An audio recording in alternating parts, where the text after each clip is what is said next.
Hey, what's up guys? It's me, the Psych NPDavidC. A question I get asked a lot is it still worth becoming a Psych NP? I get that question a lot from my friends, coworkers, or even just like nursing students. So in this video, I'm gonna give my opinion about things like student debt, job saturation, the pay, and pretty much what I say to anyone who asks me that question. Let's talk about it.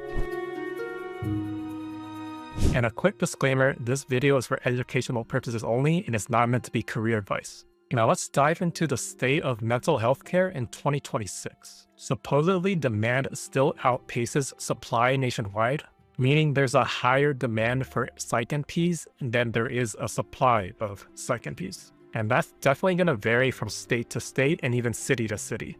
There's still a shortage of psychiatrists. Insurance companies are relying more and more on NPs for medication management. There's a big shift towards outpatient, hybrid, or telehealth, especially after COVID-19. And there's continued burnout among clinicians, which opens new opportunities for new providers. Okay, now let's get into education and training in 2026. So the quality of a PMHNP program is gonna vary a lot. There's like state universities where you can apply and it's gonna take a little bit longer if you get accepted, but the quality of those programs are higher quality and essentially better than other programs where you can kind of just like apply, and if you can pay their tuition, then they let you in.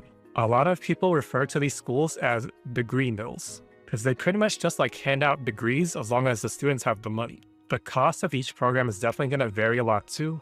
I graduated not too long ago and the total cost of my program came out to about $40,000. And this is in California, by the way. There's some signs you can see to tell if a program is like high quality or not. One of them is if they have a low preceptor to student ratio, meaning for like every one preceptor, they have maybe like 1 or 2 students at max. During one of my clinical rotations, I actually had one preceptor who had literally like 10 students in the same Zoom call. And as you can guess, I didn't learn much from that preceptor at all. Another sign is mandatory in-person clinicals. I think this one is huge because I did most of my learning through in-person clinicals. Honestly, all the lectures and essays and some quizzes you do during school, they don't compare to the amount that you learn during actual in-person clinicals. From my experience, it was pretty much like on-the-job training, but you're not getting paid. And sometimes you might end up even having to pay your preceptor. This is actually becoming more and more common, especially for Psych NP preceptorship. In general, when I was in school, preceptors were charging anywhere from like $10 to $12 per clinical hour. So let's say your program required like 500 clinical hours. If you had to pay a preceptor $12 per hour, that would come out to $6,000. So I would definitely consider that factor into your school tuition budget. There are still preceptors who will precept for free, but it's becoming more rare from my experience. A solid Psych NP program will also find you your own preceptor, and they make sure that preceptor doesn't charge you. I'm going to be making a separate video on my clinical experiences during school, so make sure you subscribe so you don't miss out on that. And then there's also some red flags when it comes to NP programs. The first big one is that they make you find your own preceptor. I've heard so many stories of Psych NP students who struggle to find their own preceptor, so they actually get held back semesters because they can't find a preceptor. So if you're looking at a school and they make you find your own preceptor, I would definitely dodge that one. I would definitely recommend going to a school that like guarantees that they find a preceptor for you so you don't get like held back or anything. And I would say another red flag is like very minimal admission requirements. Like if they don't require the student to have any psych experience or they don't require any letter recommendations, they kind of just ask for your transcripts and maybe a cover letter. That's a pretty red flag to me because it kind of means they'll take just about anyone, as long as they can pay the tuition. So those schools probably don't care about what their students actually learn. They probably just care about making the most money. Okay, now let's get into the job market and potential oversaturation. Now, generally speaking, for the national trends in 2026, a lot of outpatient psych practices are still hiring. A lot of those clinics are doing like hybrid or even exclusively telehealth roles. And there's still a few inpatient psych positions, but those positions definitely require more experience. One of the main questions or concerns I get a lot is like, aren't PMHNPs becoming oversaturated? This is generally true for the most part. It more applies to like fast growing metro areas or like states that recently expanded NP autonomy. So I live in Southern California in Orange County, and I feel that it is definitely oversaturated in this area. When I graduated, I was pretty much applying to like every job I could find on like LinkedIn, Indeed, or like ZipRecruiter. I want to guess I did maybe like 10 to 15 interviews, but I only got like 2 calls back. And I didn't actually get a job until 6 months after I graduated. Just like nursing, there's a lot of positions that require like 1 or 2 years of Psych NP experience. And there's a lot less positions that accept new grads. And there's a lot less like residency programs than there are in nursing. Supposedly, the areas that have more opportunities for Psych NPs are the more rural areas. But yeah, if you live in like a crowded metro area, I would guess it's probably going to be oversaturated. It doesn't mean you can't find a job, but it's definitely going to be a lot harder. Okay, so now I want to discuss salary. Now keep in mind, this is also based on my own experience from applying to jobs. On average, I would say the new grad Psych NP pay rate is about $70 an hour. I've even seen some positions go lower to like $60 an hour. But yeah, on average, I say about $70 an hour for new grads. Now that's for like W-2 jobs, which if you don't know what that means, basically it's like a normal job where you get paid hourly.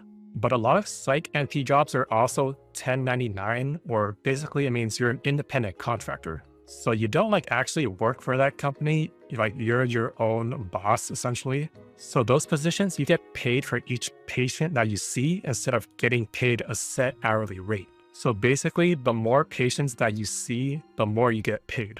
And for those positions, a majority of the time, they don't give you benefits. Now, in my opinion, this is really good if you're like an experienced Psych NP where you just like already know what you're doing and just like boom, boom, boom, boom through all the patients. But if you're a new grad and you're still figuring things out, it's probably better for you if you worked a W-2 job first and then become an independent contractor later on.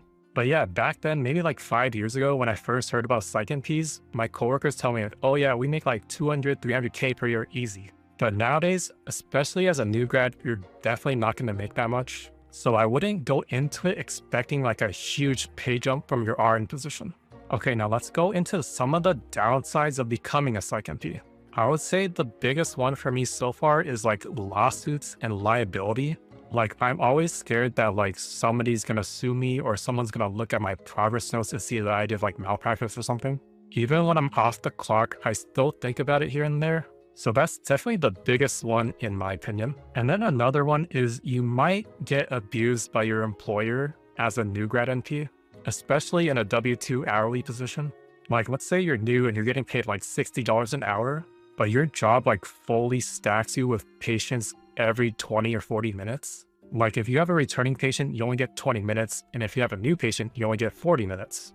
And they expect you to see every single patient on time and also complete your documentation. You're probably going to have a bad time if you're new. A lot of jobs will supposedly ramp you up slowly, but still that's a concern to think about. And another one is you're going to encounter a good amount of like high complexity patients. Like let's say you're new and a patient comes in and they're like, oh, I'm taking Depakote, lithium, Seroquel, Lexapro, and Abilify. But they don't know any of the doses that they were taking. And then you're just like, what do I do? You're gonna run into those situations sometimes, and you're just gonna need to figure out like how to handle them.